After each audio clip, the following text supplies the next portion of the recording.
Hello' guys, মোৰ হাতত চচৰ বটলটো দেখা পাই ভাবিছে নেকি এডভাৰটাইজ কৰি আছোঁ? নহয়, এইখিনি চচ মই আজি ঘৰতে বনাইছোঁ। তেন্তে ব'লক দেখুৱাওঁ। মই বিলাহী বেছিকৈ অনা আছিলে, সেইখিনি ধুই মেলি কাটি ল'লোঁ। গৰম মছলা গোটেইখিনি দি পেলাই বইল কৰি ল'লোঁ আৰু এইখিনি মিক্সিত মাৰি পেষ্ট বনাই ল'ম। পেষ্ট কৰাৰ পিছত এইখিনি এই চেকনিডালেৰে চাকি ল'ম। চাকি ল'লে একদম ধুনীয়া জেলি টাইপৰ হৈ যায়। এইখিনি এখন পেনত দি পেলাই ধুনীয়াকৈ পানীটো শুকুৱাই ল'ম আৰু যেতিয়া পেনত দিম তেতিয়া মই ৰেড চিলি পাউডাৰ, নিমখ আৰু চেনি অকণমান দি দিছোঁ আৰু ভিনেগাৰ অকণ শেষত দিব লাগিব। তেতিয়া বেয়া নহয়, বহুত দিনলৈকে ডিপ ফ্ৰিজ কৰি আমি ৰাখিব পাৰিম। এয়া চাওক কিমান ধুনীয়া হৈছে। এইখিনি মই বনোৱা টমেটো চচখিনি কালাৰটো দেখিছেনে? বহুত বেছি ধুনীয়া হৈছে, কাৰণ ইয়াতে এটুকুৰা বিট দি দিছিলোঁ। আপোনালোকে দেখিছে ভিডিঅ'টো।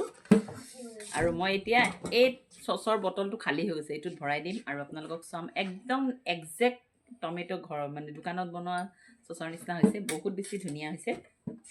ভৰাই দিওঁ এতিয়া। আৰে পুৰি যাব যদি আৰু এনেকৈ বটলত ভৰাই ল'লোঁ আৰু বহুত ভাল হয় ঘৰতে এনেকৈ বনাই খাবলৈ হ'লে, হয়নে?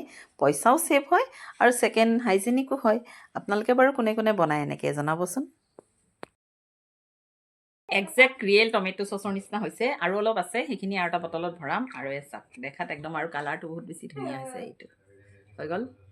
এনেকৈ ঘৰত বনাই ল'লে হাইজেনিকো হয় আৰু ভালো হয় খাবলৈ।